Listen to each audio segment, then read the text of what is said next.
Hello, नमस्ते। कैसे आप सब? आज की हमारी कहानी है रील वाली बहू।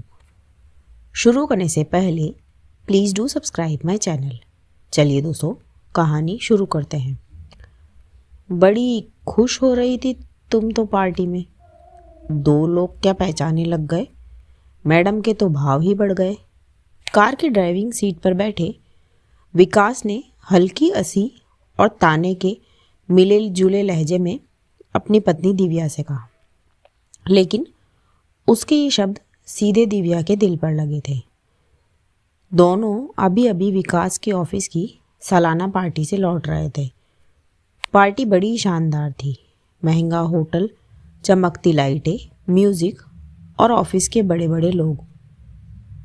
लेकिन उस पार्टी की सबसे बड़ी चर्चा कोई प्रेजेंटेशन या डील नहीं, बल्कि दिव्या ही थी। विकास के बॉस की पत्नी, एचआर हेड और कई कर्मचारियों की पत्नियां, सब ने दिव्या को पहचान लिया और कहा, अरे आप तो वही है ना जो इंस्टाग्राम पर वो रिलेशनशिप वाले रील्स बनाती हो। आपके वीडियोस तो मैं रोज़ देखती हूँ। आपकी एक रील ने तो मेरी सोच ही बदल दी थी।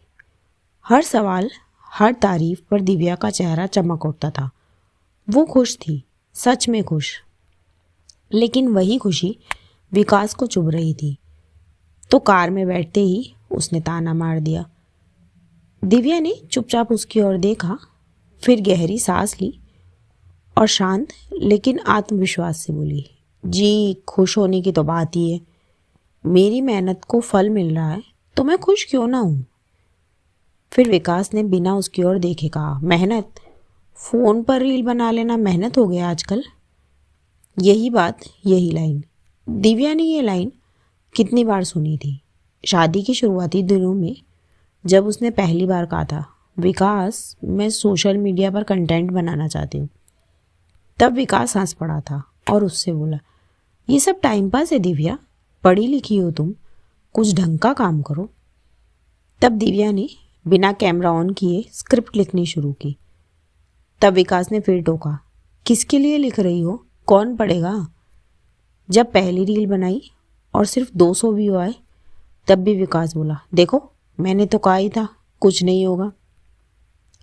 फिर ऐसे ही जब ट्रोल्स आए, तब भी उसने कहा, आप भुगतो, घर की बातें बाहर डालने का नतीजा है। और आज लोग उसे पहचान रहे थे, जिनके सामने विकास को हमेशा खुद पर गर्व रहता था। अब दिव्या की आवाज़ में दबाव और दर्द भी शामिल हो गया। फिर वो बोली, आपने मुझे कितना डिमोटिवेट किया, याद है आपको? ये बोलकर कि क्या होगा, ये रील बनाकर क्या मिलेगा। आज देख लीजिए, मुझे पैसे भी मिल रहे हैं, पहचान भी मिल रही है। विकास ने पहली बार उसकी ओर देखा और बोला, तो अब तुम्हें लगता है मैं गलत था? उसने थोड़ा चिढ़कर पूछा। दिव्या की आंखों में आंसू थे, लेकिन आवाज़ मजबूत। फिर वो बोली, गलत या सही की बात नहीं है विकास, बात भरोसे की है। जिस दिन मैंने आपसे सपोर्ट मांगा, उस दिन आपने मुझे छोटा महसूस कराया।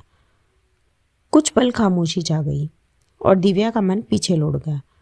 जब वो रात भर जागकर कंटेंट प्लान करती थी, जब शूटिंग के लिए घर का एक कोना साफ करती थी, जब बिना मेकअप, बिना परफेक्ट लाइट के वो वीडियो बनाती थी, और जब हर बार रिजल्ट धीमा आता था, तब वो खुद को ही समझाती थी, एक दिन। विकास को लगता था कि वो बस फ़ोन में ही घुसी रहती है। उसने कभी उसे समझने की कोशिश ही नहीं की।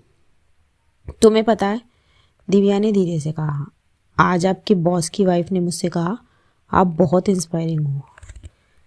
पहली बार किसी ने मुझे सिर्फ किसी की पत्नी नहीं, बल्कि दिव्या नाम से जाना है। ये सुनकर विकास के चेहरे पर अजीब सा भाव आ गया। उसने पहली बार महसूस किया, आज पार्टी में लोग उसकी पत्नी की वजह से उसे पहचान रहे थे। घर पहुंचकर दिव्या सीधे कमरे में चली गई। आज उसे जीत की खुशी भी थी और सालों की थकान भी। और विकास हॉल में ही बैठा रहा। उसे याद आया वो दिन जब दिव्या ने पहला ब्रांड डील का मैसेज दिखाया था। वो खुश थी, लेकिन उसने बस इतना कहा था, ध्यान रखना ये सब टिकाऊ नहीं आता। आज वही टिकाऊ नहीं वाला काम दिव्या को आत्मसम्मान दे रहा था। फिर रात को विकास चुपचाप कमरे में आया। उसने धीमी आवाज़ में कहा, मुझे माफ़ कर दो दिव्या, शायद मुझे डर था कि तुम आगे निकल जाओगी और मैं पीछे रह जाऊंगा। दिव्या चौंकी। उसने पहली बार विकास की ईमानदारी देखी और बोली, साथ चलना सीखो विकास, आगे पीछे मत सोचो। बस इतना ही कहा। विकास ने भी सिर हिलाया। उस रात पहली बार उसने दिव्या के कंटेंट को ध्यान से देखा। उसकी सोच, उसकी मेहनत, उसका संदेश।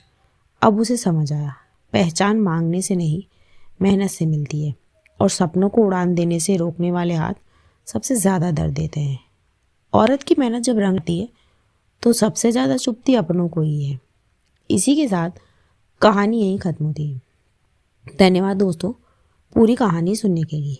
अगर कहानी अच्छी लगी हो तो लाइक, कमेंट और शेयर करना ना भूलें। और हाँ, रोज़ाना ऐसी नई नई कहानियाँ सुनने के लिए मेरे चैनल को अभी सब्सक्राइब कर ले।